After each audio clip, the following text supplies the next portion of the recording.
Good evening दोस्तों।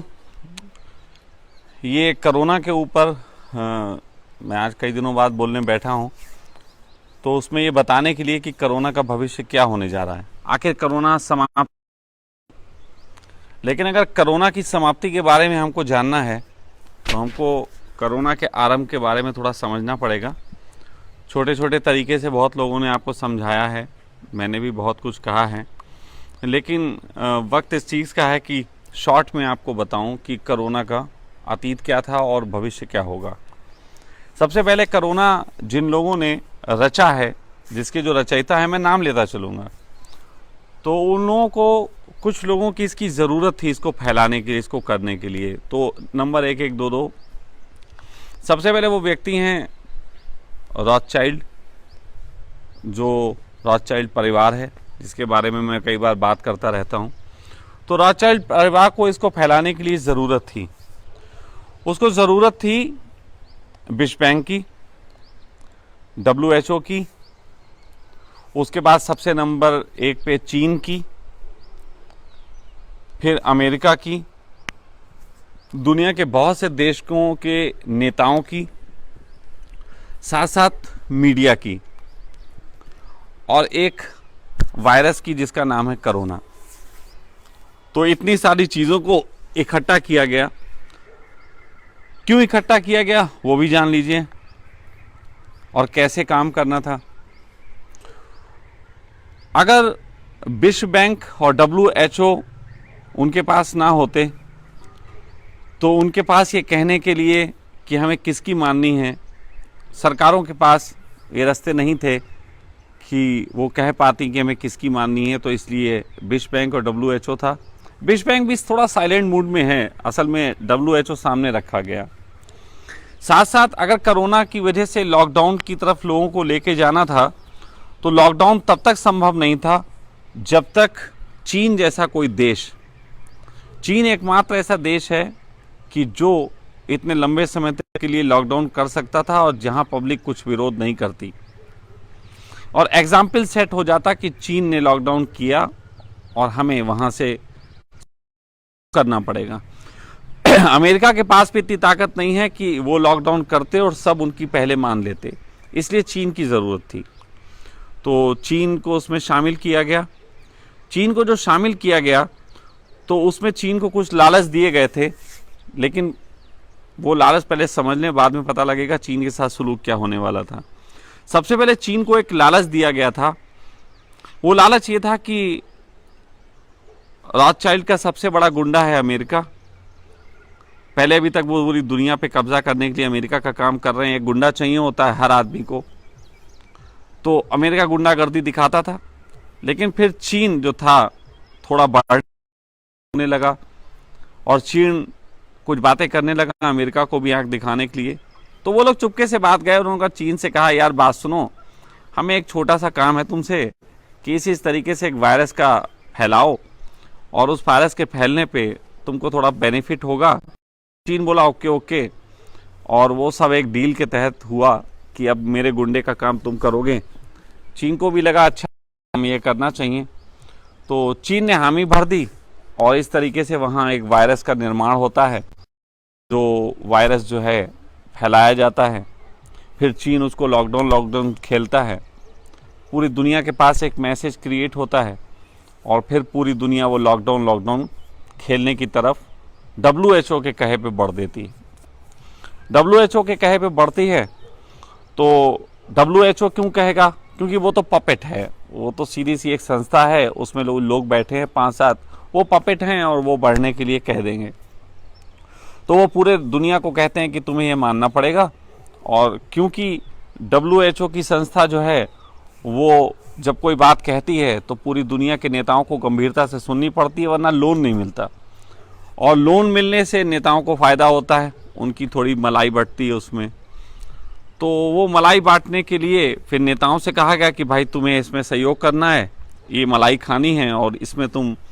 तो नेताओं ने पूछा होगा पब्लिक को क्या कहेंगे, उन्होंने कहा कह देना एक तो वायरस है, और दूसरी बात ये कि हम आपके हित के लिए कर रहे हैं, और तीसरी बात आप लोग करोगे धीरे धीरे इसको ख़त्म भी हो जाएगा, और आप लोग अपनी तालियां पीटना कि देखो हमने बचा लिया दुनिया को, आपके देश को, तो सारे नेता बोले ओके ओके हम राजी हैं, ये तो अच्छा गेम है, बहुत से बहाने मिल जाएंगे, मलाई भी खाने को मिलेगी, आराम भी मिल जाएगा, 1-2 महीने आराम से ऐश करेंगे। तो मोटे मोटे नेता ये करते हैं, बाकी तो छोटे उनके पीछे होते हैं। तो मोटे नेता में हर देश का प्रधानमंत्री होता है। तो इस तरीके से नेता राजी हो गए। फिर हुआ कि बहुत सारे न्यूज़ चैनल्स हैं, वो झंझट कर देंगे। तो पहली बात तो बता दें आपको कि न्यूज़ चैनल बहुत सारे उन्हीं लोगों के मार्फत चलते हैं, तो न्यूज़ चैनल झंझट करने वाले थे नहीं।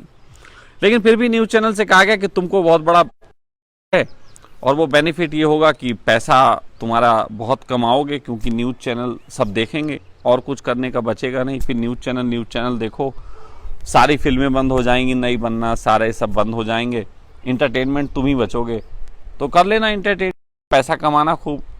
न्यूज़ चैनल बोले ओके ओके यार हम भी राजी हैं, बिल्कुल ठीक है ओके ओके हो जाता है। उसके बाद बारी थी थोड़े से डॉक्टरों की, जो ये कह सकते थे कि भाई ये गलत है। तो जाहिर सी बात है कि उसके लिए उन्होंने कहा चिंता नहीं करो, हम तुम्हें इतना नाम कर देंगे कि डॉक्टर तो जैसे जी जान से मरे जा रहे हैं। पूरे देश के अस्पताल खाली हैं, पूरी सब जगह जो चीज़ें चल रही हैं, किसी डॉक्टर के पास कोई काम है नहीं। मैं आपको पूरे दुनिया में कई देशों के मतलब अस्पतालों के फ़ोटो भेज सकता हूँ जहाँ खाली पड़े हुए हैं। लेकिन कोरोना बहुत युद्ध लड़ा जा रहा है और इस युद्ध में सबसे बड़े जो हमारे रक्षक बन के उभरे हैं वो हमारे डॉक्टर्स हैं। वो घरों में बैठे हुए हैं, वो रक्षक है हमारे। थोड़े से कुछ बेचारे लगे होंगे, वो भी होता ही है, थोड़ा तो एक आध तो कहीं होना है जहाँ पत्थर फेंका खाना है और सब चीज़ें होती हैं। तो बहुत सबसे बड़े रक्षक वो हैं। उसके बाद दूसरे नंबर पे वो पुलिस वाले हैं जो हमें डंडा मारते हैं, वो बहुत बड़े रक्षक हैं। वो इतने बड़े रक्षक हैं कि जब आश्रम के लिए गाड़ी सामान लेके आती है तो वो बीच में रोक के उसकी चेकिंग करते हैं और उनसे कहते हैं सैनिटाइजर इसमें से हमें दे दो, मास्क दे दो, जो कि हम मंगाते नहीं। तो फिर वो थोड़ा बहुत कुछ और सामान ले लेते हैं, हमारे देश के रक्षक हैं तो हमें देने पड़ते हैं, तो वो रक्षकों को हम दे देते हैं। ऐसे मतलब पूरे इंडिया में चल रहा है। न्यूज़ चैनल वाले थोड़े से रक्षकों के फोटो दिखाते हैं, थोड़े से रक्षकों की होशियारियां दिखाते हैं। ना कहीं कोई डॉक्टर गलत है न्यूज़ चैनल में आज तक दिखाया गया, ना ही कोई पुलिस वाला गलत कर रहा है, ये आज तक नहीं दिखाया गया। सब दुनिया की रक्षा में लगे हुए हैं।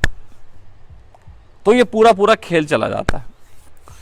अब इस खेल को चलने से फायदे क्या हैं? पहला फायदा, सबसे बड़ा फायदा, आर्थिक रूप से आप तबाह, इतने तबाह कि जिन लोगों ने 1 करोड़ रुपए का फ्लैट लेके रखा हो जिसकी लगभग 1 लाख रुपए महीने की किस्त जाती है, 20 साल तक जानी है, तो ऐसी कंडीशन में जब आप घरों से निकलेंगे कोरोना खत्म होने के बाद, तो आपको पता लगेगा आपका फ्लैट जो है 30-35 लाख रुपए का रह गया।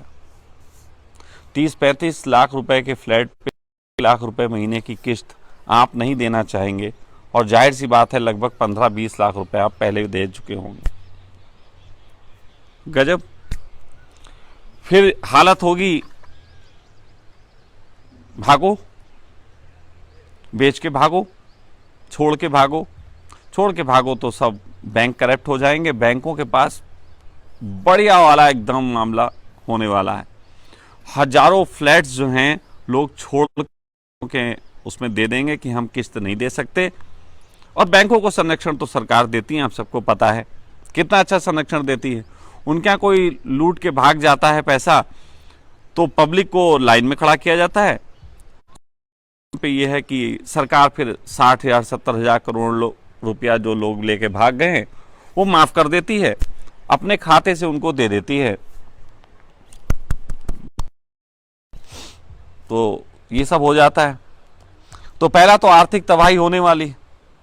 आर्थिक तबाही होने के बाद दूसरा काम होगा कि आपको जो है धीरे धीरे समझाया जाएगा नोट बेकार होते हैं।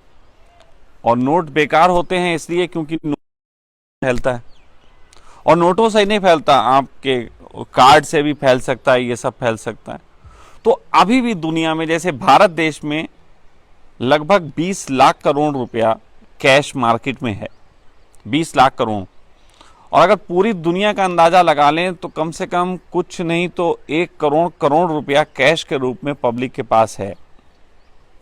तो इतना पैसा तो अभी बाहर है ना, तो कैसे पूरे तरीके का घोटाला बैंक कर सकते हैं? बैंक सब एक ही के हैं, एक ही फैमिली है जिसके सारे बैंक हैं पूरी दुनिया में। तो अगर किसी तरीके से करेंसी बंद हो जाए तो हमारा पैसा तो वहीं रहा।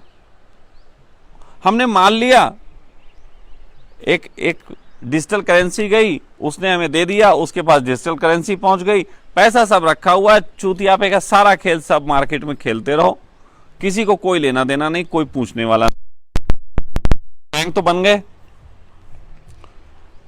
ये सारी चीजें होंगी और इसके साथ साथ आपको और भी तरीके की चीजें झेलनी पड़ेंगी, जैसे नक्सलवाद झेलना पड़ेगा। गरीब आदमी आपका जो है वो उतर आएगा सड़कों पे लूटपाट करने के लिए। तो सिस्टमेटिक है, कभी भी किसी को उपद्रव पे नहीं जाने देंगे। हम कभी भी, हम अच्छे समाज हैं, हम कभी किसी को उपद्रव नहीं करने देंगे। तो गरीब आदमी लूट सकता है तो मध्यम वर्गीय को समझाओ कि उसको खाना खिलाओ। मध्यम वर्गीय कहेगा बहुत अच्छी बात है, देश प्रेम हमारे अंदर है, हम खिलाएंगे, वो खाना खिलाएगा। फिर वो भी धीरे धीरे बर्बाद होगा, क्योंकि मध्यम वर्ग के पास पैसा आता है थोड़ा उच्च वर्गीय से। उच्च वर्गीय वाला पहले सोचेगा हम पे बहुत सारा पैसा है, हम तो आराम से जिंदा रह लेंगे। फिर 1-2 महीने में उच्च वर्गीय वाले को लगेगा यार ये तो बवाल हो गया, अब तो भाई अब तो नुकसान हो रहा, बैठे बैठे तो नहीं दिया जा सकता। तो मिडिल क्लास का रोक लेगा, तो मिडिल क्लास वाला भी में आ जाएगा और हाई क्लास वाला जो है मिडिल क्लास में आ जाएगा। तो दुनिया में से क्लास बचेगा मिडिल, और एक बचेगा वो पापा जी हमारे फैमिली। तो ये 2 बचेंगे। और ये बहुत अच्छे तरीके से तुम्हें कहीं पे अगर नक्सल होगा तो उसके नाम पे बम गिराने का काम करेंगे। जैसे पहले आतंकवाद प्लान किया गया था, ऐसी नक्सलवाद को दोबारा अच्छे से प्लान किया जा रहा है। ये नक्सलवाद हमें देखने को मिलेगा। साथ साथ और भी बहुत सी चीजें होने वाली हैं, लेकिन इन सबको करने के साथ साथ ये कोरोना समाप्त कैसे होगा ना, यही तो सोच रहे होगे साला समाप्त तो बता ही नहीं रहा। चलो समाप्त बता देते हैं। कोरोना समाप्त होगा बहुत बड़ी तबाही के बाद। सितंबर अक्टूबर तक की लॉकडाउन खेल लेंगे। आपको इतना मजे से समझाया जा रहा है, पहले 21 दिन का है, फिर 14 दिन का है, फिर 7 दिन का होगा। उसके बाद तुम आना और कहना यार अब गड़बड़ हो रही है। 1 महीने मोदी जी 1 महीने का कर देंगे। हम लोग तो थाली बजाने में माहिर हैं, नहीं बजाता है वो तो देशद्रोही है ही है। और थाली बजाने वालों को भी इतने दिन हो गए बजाते हुए कि अगर वो नहीं बजाएंगे तो उन्हें लगेगा कि पड़ोसी जो कल तक हमें भक्त कहते थे वो अब क्या हंसेंगे, तो इसलिए वो मजबूरी में बजाएगा। फटी तो उसकी भी है, फटी तो इस समय भक्तों की भी है, और ये पूरी दुनिया के भक्तों की फटी हुई है। जिस जिस देश के भी जो भक्त हैं उन सब की फटी हुई है। लेकिन एक खासियत है कि तुम्हारे माथे पे एक तमगा लगा दिया गया भक्ति का, वो तुमने खुद लगाया। बहुत दिनों तक मोदी जी तारीफ करके तुमने खुद लगाया, और हालत ये हो गई है कि अब अगर तुम विरोध तो नहीं कर सकते, क्योंकि इतने दिन बाद लोग पड़ोसी हंसेंगे। जैसे पहले नेता लोग होते थे वो बड़ा काम करते थे। एक ने किसी ने झंडा लगाया कांग्रेस का पहले कहीं, तो जिसके यहाँ झंडा नहीं लगा होता था बीजेपी वाले उसकी दुकान के बाहर झंडा लगा देते थे। तो लोग बैठे बैठे मैं बीजेपी वाला, मैं ये वाला खेलते रहते थे और उनका काम चलता रहता था। तुम अपने आप को समझते रहो, किसी एक पक्ष में तो जाना ही जाना है। तो फाइनली ये सब चीजें जब निपटेंगी तो अंत इसका ये होगा, चीन के खिलाफ एक बहुत बड़ा प्लान किया गया, क्योंकि चीन दुनिया का एकमात्र देश था जो रॉथस्चाइल्ड कंपनी से सही ढंग से लड़ रहा था और अपने आप को ग्रो कर रहा था। इसके अलावा दुनिया का और कोई देश है तो ईरान है, नॉर्थ कोरिया है, और मैं रूस को बोलता हूं। तो ये 4-5 देश हैं जो अभी भी सही ढंग से उनसे लड़ते थे। तो अब हालत ये होगी कि चीन का दांव उल्टा उसी पे उन्होंने ठोक दिया, और पूरी दुनिया में चीन के ऊपर केसेस किए जाएंगे। हो ही रहे हैं, लाखों करोड़ों रुपए के लोग देश केस कर रहे हैं। बाद में ये सब केस जीतेंगे। जीतेंगे तो चीन को आर्थिक रूप से तोड़ने का काम किया जाएगा। अगर चीन कहीं लड़ता है तो हम लोग तो हैं देशभक्त अमेरिका के, हम लोग अमेरिका के देशभक्त हैं, याद रखना। हम लोग भारतवर्ष के रक्षक नहीं हैं, हम लोग अमेरिका के रक्षक हैं। तो हम लोग वहाँ पे मान जाएंगे और फिर हमारी धरती से बम फेंके जाएंगे चीन की तरफ, चीन हमारी धरती पे फेंकेगा और अमेरिका वहीं बैठा रहेगा, उसको कोई बहुत झंझट है नहीं। तो या तो युद्ध होगा और या फिर दूसरी चीज़ होगी कि चीन को आर्थिक रूप से खरीदो ये ना खरीदो बातें करके चीन को तबाह कर दिया जाएगा। हम लोग अपना बहुत ताली बजाएंगे, हमने बदला ले लिया। फिर अचानक एक दिन ऐसा होगा कि पूरे दुनिया की लैब की और सबकी तरफ से आएगा कि कोरोना वायरस कोई बहुत खतरनाक नहीं है, लेकिन ये WHO ने सबको मिसगाइड किया। WHO ने मिसगाइड किया तो भी रॉथचाइल्ड तो फंसने वाला नहीं। WHO के कुछ संस्था के लोग जो होंगे 5-7, उनको बहुत अच्छे ढंग से निकाला जाएगा, उन पे केस चलेगा और उसके बाद एक सॉरी आएगा। सॉरी आएगा दुनिया की सरकारों की तरफ से कि सॉरी यार, वो WHO ने मिसगाइड किया, WHO के कर्मचारियों ने बहुत बड़ा धोखा किया, साजिश रची चीन के साथ। और फिर विश्व बैंक कहेगा कि ये संस्था जो इतने वर्षों से हमारी विश्वसनीय संस्था थी, उसने बहुत गलत काम किया, तो हम ये संस्था से अपना नाता तोड़ते हैं और एक दूसरी संस्था का निर्माण करेंगे जो सही से काम करेगी और इनके खिलाफ उच्च स्तरीय जांच कमेटी बिठाई जाएगी। ये पूरी दुनिया में उच्च स्तरीय कमेटियां बैठती हैं, हमारे पास ही बैठती हैं, आके यहीं बैठती हैं, आ जाती हैं, दारू पीती हैं, उच्च वर्गीय कमेटियां, और बहुत कुछ करती हैं। सारे देश के नेता कहेंगे आर्थिक बर्बादी हुई, लोन बहुत ज़्यादा लिया जाएगा विश्व बैंक से, वो सबको दे देगा और हमारे देश कहेगा कि हमने देखो बचा लिया। मोदी जी आएंगे कुछ दिन बाद कि देखो हमने कितना अच्छा काम किया था, हमारी स्ट्रेटजी थी कि हम केवल 40-50 हज़ार पहुँच पाए। लेकिन आज मैं एक बात कहना चाहता हूँ, तुम्हें रोज बताया जाता है कि कितने मरे, कितने बच गए, कितने कोरोना के और पाए गए, तुम्हें कभी कोई नहीं बताता कि डेली टेस्टिंग कितनी चल रही है, कितनी किटों से केवल जांच की जा रही है डेली। इसका कोई आंकड़ा क्यों नहीं देता? अगर पीछे से जांच कम कर दी जाए तो कम आंकड़े आने लग जाएंगे, वो तो हाथ का खेल है। आप याद करो कि जब पहला लॉकडाउन हुआ था उसके बाद 10 दिन तक बहुत बढ़िया तरीके से एक तमाशा हुआ था कि अब हम कंट्रोल कर रहे हैं, 10 दिन तक हम कंट्रोल कर रहे हैं, पब्लिक अपनी खुश थी। मेरे बहुत सारे मित्र पोस्ट डालते थे, अरे स्वामी जी बकवास बात है, आसमान के केस संभल नहीं रहे हैं, अभी ऐसा नहीं हो पा रहा है। मोदी जी, प्यारे देशवासियों, मैं आपसे आपका समर्थन मांगने आया हूं। अभी आप 19 दिन अपनी मां टुन करा लो, तो वो टुन सब करा रहे हैं अपनी। मोदी जी अपने आए थे, अभी फिर आएंगे कलल में, तो वो टुन करने के लिए फिर आ जाएंगे तुम्हारे सामने, और तुम टुन करवा लेना, हम तो नहीं करवाएंगे।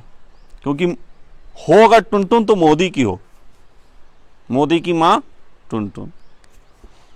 तो इस तरीके से मैं अपनी बात कह रहा हूं। तो ये समापन होगा और मोदी जी बहुत वाहवाही लूटेंगे, लेकिन मेरे प्रश्न उन पे तब भी जारी रहेंगे। इतना बड़ा देश चांद पे अपना रॉकेट भेजने के लिए तो पूरी दुनिया में तमाशा तुमने खड़ा कर दिया। क्या तुम ये कोरोना के संबंध में तुम्हारे टेस्ट करके नहीं बता सकते थे कि WHO की माननी है कि नहीं माननी? ये प्रश्न मेरा रहेगा।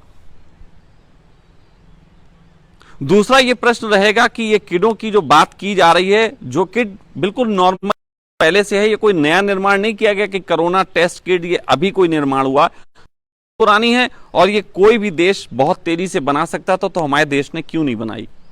हम चीन पे ठीकरा फोड़ने के लिए बार बार उनसे लेके काम क्यों करते रहे? ये कोई नहीं पूछेगा, लेकिन मैं पूछता रहूंगा। मैं ये पूछता रहूंगा कि लोगों की EMI कम क्यों नहीं हुई, मैं ये पूछता रहूंगा। मैं ये पूछता रहूंगा कि आर्थिक बर्बादी जो हुई, जिसमें आप बहुत सारे लोगों का, अभी तो आपने PF काट लिया, अभी आपने उनका जो भी सरकार हैं उनके भी पैसे काटे हैं, और आप बहुत सारी सरकारी नौकरियों से लोगों को निकालोगे, ये भी मुझे पता है। उनका कसूर क्या था? आपने एक नियम ये भी बनाया कि जितने भी लोग हैं वो अपने कर्मचारी इस बात का वादा करें, नहीं तो उन पे केस होगा। मैं आज ही जानता हूं कई लोग मेरे जानने वाले हैं जिनको उनके यहां से कंपनी से निकाल दिया। अब वो क्या करें, कंपनी पे केस कर दें? क्या वो कंपनी उन्हें दोबारा रखेगी? या रखेगी तो सही ढंग से उनका सर्टिफिकेट बना के देगी कि ये सही काम करते हैं, या सिर्फ इसलिए रख लेगी कि मोदी जी ने कहा था? नहीं, वो निकाल दिया उनको। मुझे भी पीड़ा हुई आज जब उनके मैसेज मेरे पास आए। तो ये सवाल रहेगा। हाँ, हम लोग मोदी जी पे बहुत गुस्सा कर लें, बहुत गुस्सा कर लें, उसके बाद क्या करेंगे? कौन आएगा बताओ? आप बताओ। क्योंकि जो लोग इतना प्लान करते हैं वो ये भी प्लान करते हैं कि एक पपेट जाएगा तो दूसरा पपेट कौन सा आएगा। और वो हमेशा पपेट इतना प्लान किया जाता है कि तुमको लगता है कि अब की बार तो देश में साम्राज्य, रामराज्य आ ही जाएगा। तुम्हारे पास एक बहुत अच्छा पपेट है इस देश का, जिसकी बात जब मैं करूंगा तो बहुत से लोग लाइक करने वाले एकदम डिसलाइक कर देंगे। जो अभी लाइक कर रहे हैं, मोदी के खिलाफ बोल रहा हूं, तो तुरंत ही एकदम डिसलाइक कर देंगे। और वो नाम है केजरीवाल। केजरीवाल बहुत प्लान अच्छे से किया गया, क्योंकि अब कि केजरीवाल को बहुत जबरदस्त फंडिंग मिलेगी पीछे से, और केजरीवाल इस देश के अच्छे नेता के तल पे आ जाएंगे, और उनको भी पता नहीं लगेगा कि वो पपेट के तल पे आए। तो वो पपेट के तल पे आई है, उनको पता नहीं लगेगा। और उस कंडीशन में हम लोग कहेंगे कि अब हमारे देश को एक सच्चा नेता मिला। वो क्या करेगा? वो बिल्कुल कानूनों को और सख्ती से लागू करेगा, क्योंकि वही उसे आता है, वही उसने सीखा है। साथ साथ एक काम करेगा, शिक्षा को बढ़ावा देगा। मनीष सिसोदिया है ना, शिक्षा को बढ़ावा देने के लिए, शिक्षा को बढ़ावा देने के लिए एक जबरदस्त काम होगा, जो अभी तक देश में होता है बहुत छोटे स्तर पे। आप अगर अपने फैमिली के चारों तरफ निगाह डालें तो शायद आपके अगर 100 परिवार को जानते होंगे तो कोई एक परिवार होगा जो शिक्षा का लोन लेता है अपने बच्चे के लिए। लेकिन ये इतना इसको बूम करेंगे कि हर बच्चे की शिक्षा के लिए लोन होगा, हर बच्चे की उच्च शिक्षा के लिए लोन होगा, क्योंकि आर्थिक उपाइयां हैं। तो ऐसी कंडीशन में जब उच्च शिक्षा का लोन होगा तो हमारे लोन देने वाले जो भगवान लोग बैठे हुए हैं, इनको और फायदा होगा, और बढ़िया वाला फायदा होगा। Loan loan loan loan loan. इस पृथ्वी का आप लोग विश्वास ना कर पाओ तब भी मुझे कहना है, इस पृथ्वी ने आज तक जितना धन कमाया है, उस धन का 80% रॉथस्चाइल्ड फैमिली के पास है, जिसका कोई ऑडिट नहीं है, जिसका कोई टैक्सेस नहीं है, और जो बहुत अच्छी समाज सेवा करते हैं, बैंक चला के, हथियार बेच के, पेट्रोल पे कब्जा करके, बहुत कुछ करते हैं। कहते हैं कि जिस समय टेस्ला यहाँ आविष्कार करता था तो टेस्ला को भी फंडिंग ये करते थे, लेकिन फिर उसके बाद हुआ ये कि टेस्ला ने जब कुछ ऐसी बातें कहनी शुरू की जो इन्हें लगा इनका व्यवसाय खराब होगा, जैसे कि उन्होंने एक ऐसी लाइट का आविष्कार किया था जो बिना कॉपर के तारों के फैल सकती है, तो इन्होंने वो आविष्कार दबा दिया, क्योंकि उस समय कॉपर की इनकी खदानें थीं, तो कॉपर का बिजनेस चलना था। उसके बाद बहुत से लोगों ने पानी से चलने वाली, हवा से चलने वाली, बिजली से चलने वाली कारें बनाई, लेकिन वो कारें कभी नहीं लॉन्च की गई, क्योंकि इनका व्यवसाय तेल का था, तेल पे कब्जेदारियां थीं, डॉलर बढ़ाना था, तो आपने वो भी सब जो है झेला। उसके बाद अब वो जब खत्म हो गया है और मामला आने वाला है इलेक्ट्रिक युग, तो इलेक्ट्रिक युग में भी आपको क्या हालतें होंगी ये भविष्य में आने वाले मैं आपको बताता रहूँगा। तो फिलहाल कोरोना का भविष्य ये होने वाला है कि हम सब बहुत अच्छे ढंग से बर्बाद होंगे, बैंक संपन्न होंगे, चीन आर्थिक रूप से उसकी कमर तोड़ दी जाएगी, या हो सकता है उस पर अटैक हो और विश्व युद्ध भी हो। वैसे विश्व युद्ध की संभावना कम है, लेकिन आर्थिक रूप से तो कमर तोड़ी जाएगी। विश्व युद्ध हो जाए तो शायद 5-10% संभावना, तो कोई बड़ी बात नहीं है, फिर उसको 100% मान लीजिएगा। और कोरोना का सारा ठीकरा पूरी दुनिया में फोड़ा जाएगा WHO के कुछ ऑफिसरों की तरफ, और फिर कोरोना समाप्त हुआ। वीडियो सेव रखना, बताए देता हूं आपको, क्योंकि आने वाले वक्तों में आप याद करोगे कि एक आदमी समय से पहले हमें कुछ बोलता था, चिल्लाता था, हमने उसकी नहीं सुनी। जैसे 2.5 साल से चिल्लाता हूं बैंकों के खिलाफ, आप नहीं सुनते हो। होने वाला है हो रहा है, आपको दिख रहा है, सब बैंक प्राइवेट हो गए, सरकार हर चीज को प्राइवेटाइजेशन में तब्दील कर दे रही है। तो कुल मिला के आप याद रखना, और तब मैं आपको उससे भी आगे की बात करूंगा, और तब आप मुझे फिर गालियां देना, कहना ये सब आगे की बकवास करता रहता है, क्योंकि वर्तमान में तुम कभी मेरे साथ चल नहीं पाओगे। तुम्हारी बुद्धि का और मेरी बुद्धि का कोई भी जो है संबंध नहीं, क्योंकि तुम गुलाम, बहुत बड़े वाले गुलाम, और मैं पूर्ण स्वतंत्र आदमी, सांड जैसा। मेरे किसी ने खुट्टे तो फोड़ नहीं दिए कि मैं सेक्स ना कर सकूं, जैसे कि बैल को कर दिया जाता है, उसके अंडकोश फोड़ दिए जाते हैं और फिर उसको जोत लिया जाता है एक हल में। सांड को नहीं जोत पाते क्योंकि उसके अंडकोश किसी वजह से फूटने से रह जाते हैं। तो मैं थोड़ा सांड जैसा, तुम बैल जैसे। तुम्हें मेरी बात समझ में नहीं आएगी, लेकिन हमें तुम्हारी बात अच्छे समझ में आती है कि तुम्हारी पीड़ा क्या है। फिलहाल आज इतना ही, थोड़ा नेट बचा लेते हैं रात को गप्पे मारने के लिए। प्रणाम।